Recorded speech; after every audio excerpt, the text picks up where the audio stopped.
Assalamualaikum warahmatullahi wabarakatuh. Perkenalkan, nama saya Rahmiati, NIM 2119231. Saya berasal dari PAI 4F. Di sini saya akan mengambil intisari pembelajaran dari makalah kelompok 7 sampai makalah kelompok 13. Langsung saja. Materi kelompok 7, komunikasi kelompok. Yang pertama, pengertian komunikasi kelompok. Menurut Shaw, komunikasi kelompok adalah sekumpulan individu yang dapat mempengaruhi satu sama lain dan memperoleh beberapa penguasaan kepuasan satu sama lain, berinteraksi untuk beberapa tujuan, mempertahankan peranan terkait satu sama lain, komunikasi tatap muka. Selanjutnya dapat juga diartikan bahwa komunikasi kelompok adalah komunikasi tatap muka yang dilaksanakan antara 3 orang atau lebih yang tujuannya telah diketahui. Selanjutnya, komunikasi kelompok ini terbagi menjadi 2. Yang pertama, komunikasi kelompok kecil. Yang kedua, komunikasi kelompok besar. Jadi dapat kita simpulkan bahwa komunikasi kelompok ini adalah komunikasi yang dilaksanakan secara tatap muka, dan komunikasi ini dilakukan oleh 3 orang atau lebih dan memiliki suasana kerja terencana tertentu untuk mencapai tujuan. Selanjutnya, karakteristik komunikasi kelompok. Yang pertama, komunikasi kelompok ini bersifat formal, di mana pelaksanaan penyelenggaraannya terencana terlebih dahulu. Selanjutnya, komunikasi kelompok terorganisir. Kemudian, komunikasi kelompok terlembaga. Selanjutnya, komunikator dalam komunikasi kelompok haruslah yang pertama, di dalam menyampaikan informasi yang disampaikan harus mudah dan dimengerti. Yang selanjutnya, mempermudah untuk terorganisir pengamatan. Selanjutnya, yang ketiga, fungsi dari komunikasi kelompok. Yang pertama, fungsi pendidikan. Fungsi ini bagaimana suatu kelompok formal maupun informal bekerja untuk mencapai dan mempertukarkan pengetahuan. Selanjutnya, yang kedua, fungsi hubungan sosial, di mana dalam fungsi ini bagaimana suatu kelompok memelihara dan memantapkan hubungan sosialnya dengan anggota lainnya. Selanjutnya, fungsi persuasi.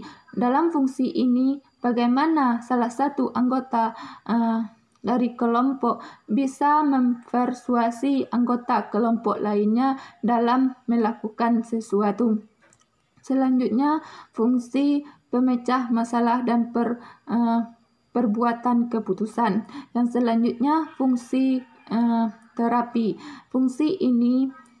Terapi ini memiliki perbedaan kelompok. Jadi fungsi terapi ini memiliki tujuan. Selanjutnya, bentuk-bentuk komunikasi kelompok. Yang pertama, komunikasi kelompok deskriptif, menggambarkan. Ini terbagi menjadi 3, kelompok tugas, kelompok pertemuan, kelompok penyandar. Selanjutnya, yang kedua, komunikasi kelompok perspektif.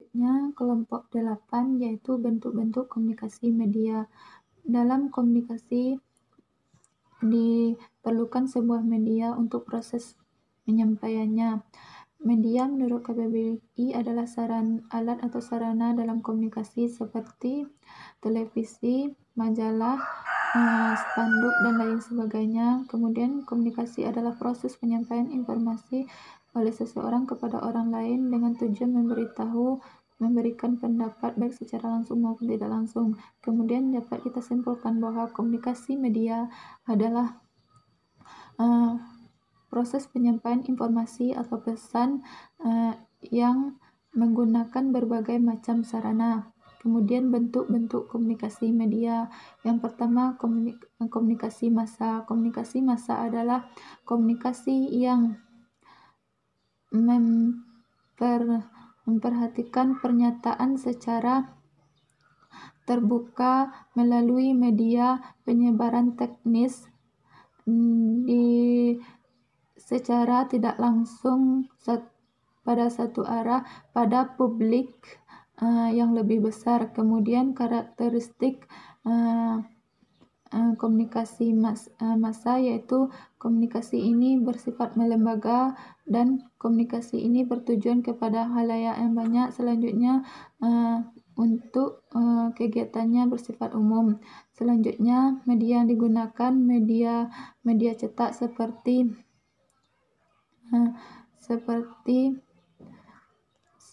majalah,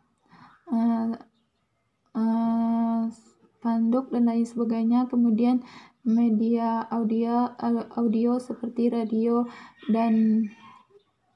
Selanjutnya media visual seperti televisi dan film. Selanjutnya media audiovisual seperti televisi dan film. Selanjutnya media sosial. Media sosial adalah bentuk komunikasi elektronik yang bersifat virtual untuk berbagi informasi, ide-ide, emosi, pesan pribadi, dan konten lainnya.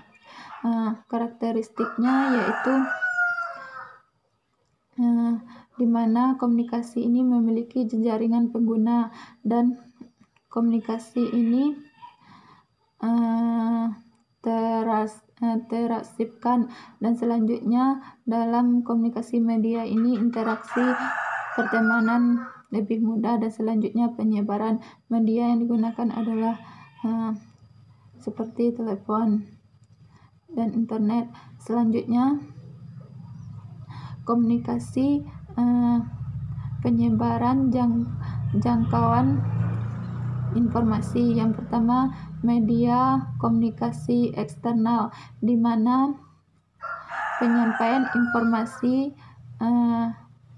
yang dilakukan di dunia luar. Contohnya media yang digunakan adalah seperti telepon, televisi, dan internet. Kemudian media komunikasi internal, di mana semua sarana penyampaian informasi atau penerimaan informasi dilakukan di publik internal atau dalam. Media yang digunakan adalah seperti telepon, televisi, dan lain sebagainya. Makalah kelompok 10 yaitu public relation. Public relation adalah cara bagaimana berkomunikasi dengan publik agar kepentingan publik terlaksana oleh organisasi, atau bagaimana cara memberikan informasi sepenuhnya tentang perusahaan yang terkait dengan produk-produknya. Kemudian jenis-jenis public relation. Yang pertama publik internal dan eksternal. Publik internal ini adalah publik yang berada di dalam organisasi, sedangkan publik eksternal adalah publik yang berada di luar organisasi. Kemudian publik primer, sekunder, dan marginal. Publik primer ini publik yang membantu. Kemudian publik sekunder, publik yang kurang membantu, yang kurang penting. Selanjutnya publik marginal, publik yang tidak begitu penting. Selanjutnya publik tradisional dan publik masa depan. Publik tradisional misalnya karyawan. Kemudian publik masa depan seperti guru, mahasiswa, dan dosen. Selanjutnya peranan public relation. Perannya bagi seorang individu bisa menjalankan fungsinya sebagai makhluk sosial, berkomunikasi dengan individu lainnya, dan bisa menerapkan di dalam organisasi. Kemudian peranannya dalam kelompok yaitu kerjasama antara 2 orang atau lebih dalam peranannya. Selanjutnya yaitu tujuan public relation dan fungsi public relation. Tujuannya yaitu membawa organisasi bisa dikenal, dimengerti, dan nama baik organisasi akan dikenal publik. Selanjutnya fungsi public relation. Yang pertama fungsi manajemen, yang kedua fungsi komunikasi. Dalam fungsi komunikasi ini harus ada skill, staff, sistem, dan sistem operation. Selanjutnya komunikasi opini publik, di mana opini harus dijaga dengan baik, kemudian harus menciptakan opini yang belum ada. Selanjutnya manfaat public relation yaitu membantu organisasi, membuat organisasi bersifat representatif terhadap apa yang terjadi di publik, kemudian mengukur sejauh mana hubungan public relation dengan media. Selanjutnya yaitu kelompok 11, etika komunikasi dalam Islam. Etika komunikasi dalam Islam adalah tata cara berkomunikasi yang sesuai dengan nilai dan moral dalam menilai benar atau salahnya perilaku seseorang yang disampaikan mengandung unsur Islami yang mengarahkan manusia kepada kemaslahatan dunia dan akhirat agar membentuk hubungan manusia dengan Tuhan atau keimanan, hubungan manusia dengan sesama manusia, dan hubungan manusia dengan alam semesta. Selanjutnya adapun konsep etika komunikasi dalam perspektif Islam, yaitu yang pertama balikan kaulan, yaitu perkataan yang membekas di hati, perkataan yang tepat sasaran, perkataan yang komunikatif, dan perkataan yang mudah dimengerti. Selanjutnya kaulan sadidan, yaitu perkataan benar, lurus, dan jujur. Selanjutnya balikan masyara, yaitu perkataan yang ringan. Selanjutnya kaulan layina, yaitu perkataan yang lemah lembut. Selanjutnya kaulan karima, yaitu perkataan yang mulia. Selanjutnya kaulan ma'rufa, yaitu perkataan yang baik. Dan adapun contoh etika komunikasi dalam Islam yaitu etika Nabi Ibrahim dan Ismail. Selanjutnya kelompok 12 yaitu hubungan komunikasi dengan pendidikan. Yang pertama pengertian komunikasi. Komunikasi adalah proses penyampaian informasi oleh seseorang kepada orang lain dengan tujuan untuk menukarkan pendapat, pikiran, baik secara langsung maupun tidak langsung. Kemudian pengertian pendidikan adalah usaha untuk memajukan budi pekerti, pikiran, jasmani anak-anak. Selanjutnya dapat disimpulkan bahwa komunikasi pendidikan adalah komunikasi merambah atau menyentuh dunia pendidikan dalam segala aspeknya, khususnya proses komunikasi yang dipola dan dirancang secara khusus untuk terencananya tepat sasaran ke arah yang lebih baik. Kemudian hubungan komunikasi dengan pendidikan. Hubungan komunikasi dengan pendidikan ini sangat erat, di mana di komunikasi dalam pendidikan pengaruhnya dan kedudukannya sangat penting, di mana pengaruhnya sangat besar, yaitu keberhasilan pendidikan dipengaruhi oleh komunikasi. Tinggi rendahnya mutu pendidikan dipengaruhi oleh komunikasi, dan proses belajar mengajar juga dipengaruhi oleh komunikasi, baik pembelajaran secara interpersonal maupun antarpersonal. Selanjutnya kelompok 13 yaitu hubungan komunikasi dengan dakwah. Dakwah secara bahasa yaitu artinya yaitu doa, artinya ajakan. Adalah kegiatan untuk menyeru, mengajak, dan memanggil orang untuk beriman kepada Allah Subhanahu wa Ta'ala sesuai dengan akidah, syariat, dan akhlak Islam. Dan selanjutnya pembagian dakwah ini yaitu ada tabligh, ada khutbah, ada ceramah, ada fatwa. Adapun hubungan komunikasi dengan dakwah, yaitu hubungannya sangat erat, di mana dapat kita lihat dari segi prosesnya bahwa dakwah itu merupakan komunikasi ajaran Islam yang disampaikan oleh dai kepada umatnya atau jamaahnya. Selanjutnya pembagian komunikasi dakwah secara lisan, yaitu dakwah secara lisan seperti yang dilakukan secara lisan, yaitu seperti khutbah, ceramah, pidato. Kemudian secara tulisan dikemas melalui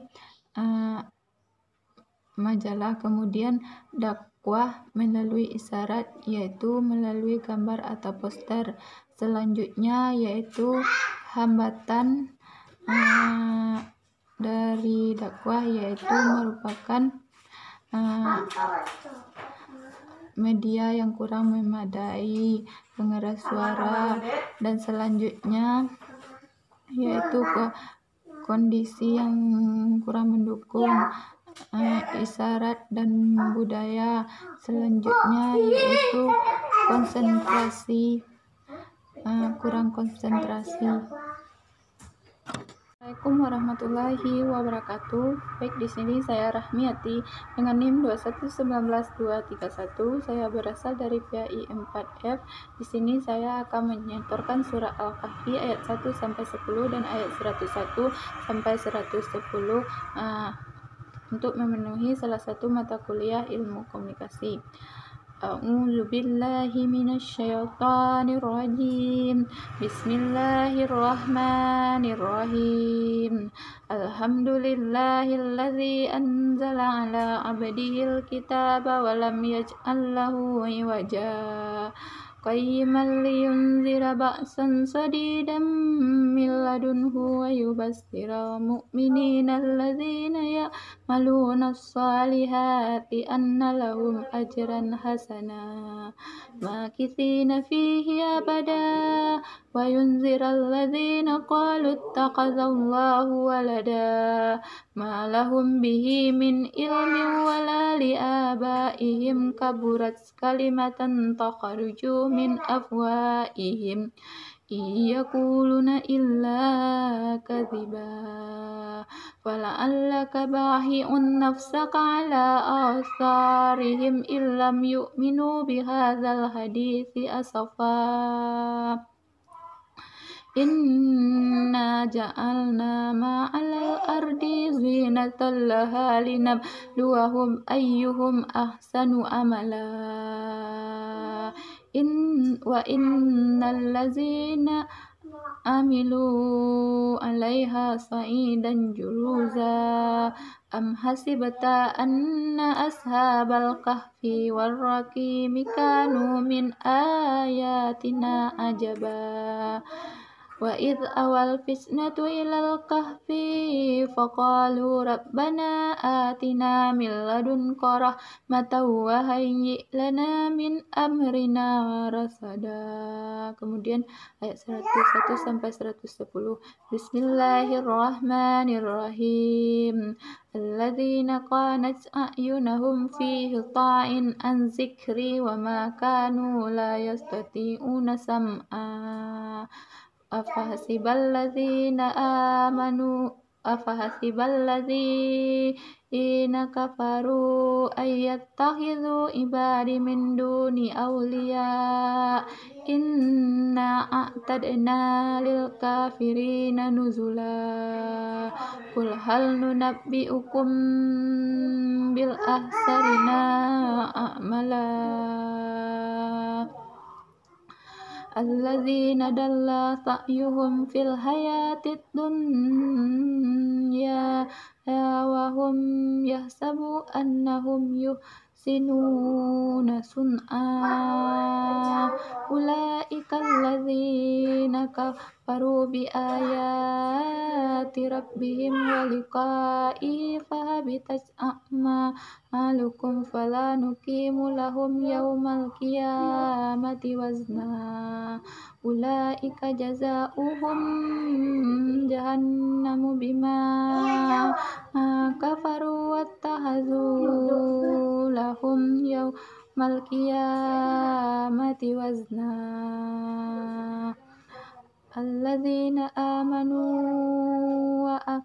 الذين آمنوا وعملوا الصالحات كانت لهم جنات الفردوس نزلا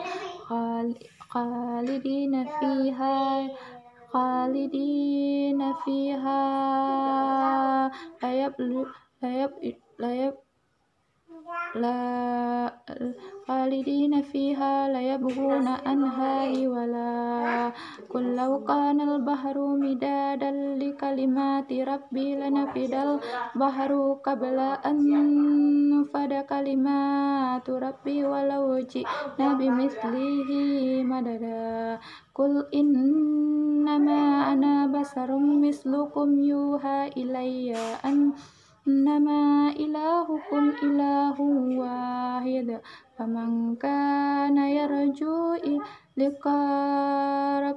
لقاء ربه فيعمل عملا صالحا ولو يشرك بعبادة ربه أحدا صدق الله العظيم.